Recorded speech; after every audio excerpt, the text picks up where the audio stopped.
Salut les pilotes, aujourd'hui on se retrouve dans un format un petit peu spécial comme ça a été le cas déjà il y a quelques temps. Les films sur les rallyes sont rares, très rares, et aujourd'hui on va parler du film Audi vs Lancia.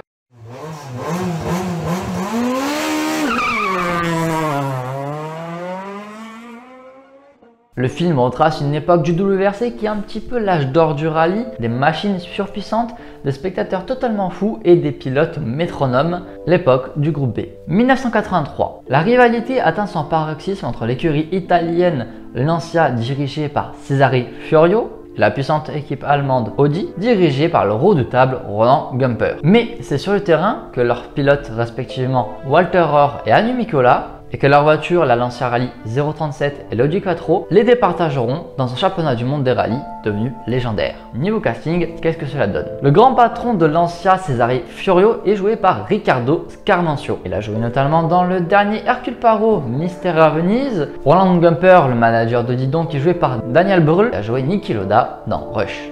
Walter Röhrl est quant à lui joué par Volker Brush, quant à Michel Mouton, présente dans l'histoire, est joué par Estelle Garel. Mais qu'en est-il du réalisateur? Eh bien, c'est Stefano Mordini. Cet homme n'est pas connu pour avoir fait des films dans le sport auto, mais il a quand même une belle carrière avec notamment 7 films, dont un nommé Mostra de Venise. Bien que l'univers du rallye cosmopolite qu'on peut voir avec différents pilotes et acteurs, eh bien l'équipe technique et voire l'équipe du film est majoritairement composée d'Italiens. Cela peut s'annoncer mal pour la suite du film. Mais assez pour les présentations, que vaut ce Road for Glory Audi vs Lancia? On nous présente Cesare Furio, puis en même temps le rival Audi et donc Roland Gunther, puis ensuite le conflit un peu en interne chez Lancia et le lancement du projet donc de Lancia en rallye. Je ne cherche pas à vous dévoiler des moments du film, rassurez-vous, je vous passe juste un tout petit peu les bases sans trop en dévoiler. Et sur ce point du coup, on démarre le film en janvier 83, principalement comme le début de chaque saison en rallye, lors par exemple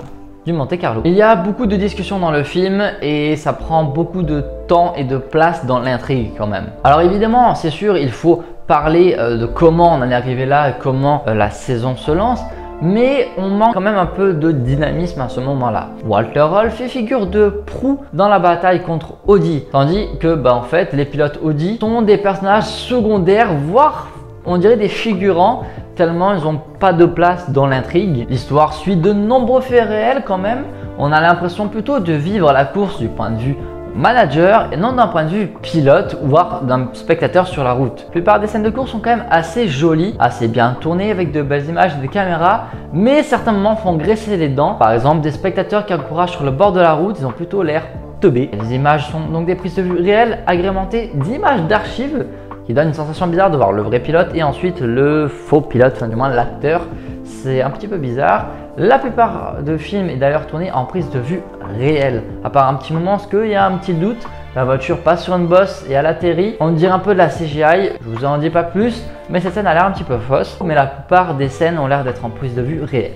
Et en parlant de réel justement, l'histoire tient compte de plusieurs faits réels. Mais durant le film, eh bien, j'ai l'impression que c'est très mal amené. Je vais pas vous le dire, mais à certains moments, on a l'impression que si la personne ne suit pas le rallye, elle ne comprendra pas du tout ce qui s'est passé. Ce qui est assez dommage du coup. Ça rend sans saveur, si vous voulez, ces moments qui étaient quand même des moments, des coups de génie par exemple de Cesare Furio ou des coups de malheur tout simplement de Roland Gunther. Le casting est très bien, les acteurs jouent assez bien. Pour ma part, je l'ai vu en VO et je vous le conseille. Le rallye et principalement le WRC est quand même vachement international et c'est quand même assez bien représenté dans le film. Ça parle en italien, en allemand, en anglais et même en français. Mention spéciale à Riccardo Scarmancio qui joue dans 3 langues différentes dans le film. Les voitures sont quand même assez conformes par rapport à la réalité. Nous avons la Lancia 037 et même la Lancia 037 prototype qui a permis au développement donc de cette dernière. Dans les Audi, j'ai l'impression qu'il y a un petit bidouillage quand même parce que j'ai pas l'impression que c'est l'année qui correspond, mais c'est pas trop grave. Mais c'est surtout une des 2 Audi est en configuration asphalte. Et ce, même si on est par exemple sur les routes de Finlande, on la voit quand même en version asphalte. Et même si pour l'instant le film a l'air quand même plutôt bien avec quand même quelques défauts sur le papier, eh bien c'est maintenant que les choses se gâtent. La saison 83 était en elle-même une saison remplie de rebondissements, de suspense et de drama. Visiblement pas assez au goût du scénariste qui a décidé de rajouter beaucoup d'éléments assez faux. Alors oui, il est mentionné à la fin du film que ce film n'est pas prévu pour faire une description réelle des événements à 100%. Mais n'empêche, quand on connaît la saison 83 du WRC, quand on connaît l'histoire de la saison 83, on se dit que en fait il n'y avait rien à changer à l'histoire originale ou pas besoin de rajouter beaucoup d'éléments. Complètement faux. Évidemment, je ne souhaite pas vous spoiler dans cette vidéo, donc du coup je ferai une autre vidéo vous expliquant les faits du film par rapport à la réalité. Ensuite, pour la bande son, rien à dire, c'est très bien. Le son de l'Audi est totalement reconnaissable avec son 5 cylindres, tandis que la Lancia 037 est assez magnifique. Vous regrettez le manque de profondeur de chez certains personnages qui sont secondaires, tertiaires, voire figurants comme les pilotes d'Audi.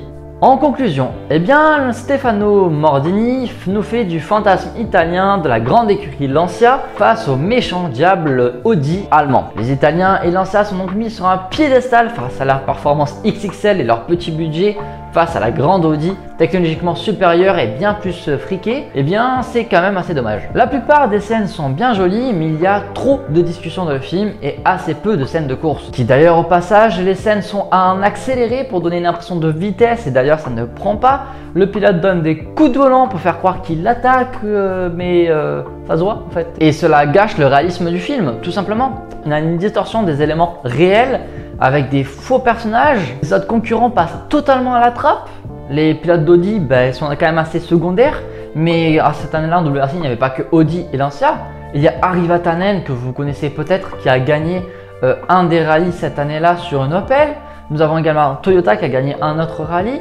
Ils sont complètement à la trappe et le seul autre concurrent qu'on a avec eux, c'est une Porsche qu'on voit à quelques moments et une Golf qu'on nous montre plusieurs fois et je ne sais pas d'ailleurs qui est pilote ou qui est censé représenter ce pilote. Mais le film lui-même ne parvient à transmettre pratiquement aucune émotion, ou alors il en transmet mais quand même vachement assez peu. L'intrigue est assez plate ou du moins manque de dynamisme, complètement à l'opposé de Gran Turismo, que là on avait beaucoup de dynamisme, que c'était à l'image avec plusieurs angles de caméra, du suspense. Même si moi je connaissais certains éléments, on avait la montée du suspense qui arrivait et donc on avait quand même cette dynamisme et un peu ce stress des éléments qui allaient se passer puisque le sport automobile c'est comme ça. Il y a beaucoup de drama, de tension, de stress. Là on ressent pas ça dans le film. Le team manager de chez Audi n'est qu'un simple cliché allemand, toujours à la quête de perfection, tandis que le manager italien ne cherche que la victoire à tout prix. Bref, je suis assez majoritairement déçu du film. Je n'attendais pas forcément un film comme Rush, mais je m'attendais quand même un petit peu mieux et cette vision biaisée italienne sur cette saison 83 gâche ce film, mais aussi ce manque de dynamisme. Je ne pense pas que ce film restera dans les annales du cinéma, peut-être il restera pour les fans inconditionnels du rallye, voire même de l'époque groupe B, puisque c'est quand même ce que représente ce film. Majoritairement, moi je sais que je pense pas le revoir une deuxième fois. Ça va être assez dur, mais peut-être que je lui mettrai la note de 4 sur 10. Je suis vraiment déçu, je suis peut-être très critique, voire trop, parce que le rallye c'est quand même ma passion absolue. D'ailleurs, si vous êtes abonné à cette chaîne, je pense que c'est également votre cas. Et de voir le rallye représenté de cette façon, ça me déçoit énormément, surtout que actuellement le rallye bénéficie d'une mauvaise image mondialement. Ça pouvait aider à refaire renaître la flamme chez certains passionnés, voire même des nouveaux spectateurs. Malgré tout, il reste de bons éléments dans le film, tout n'est pas à jeter, mais je suis quand même assez déçu. J'espère que cette vidéo vous aura plu. Ce n'est pas facile pour moi de faire une critique. Si vous avez aimé ce film ou détesté, n'hésitez pas à le dire en commentaire, je vous répondrai. Et puis quant à nous, je vous dis à bientôt pour une prochaine vidéo. Bye bye.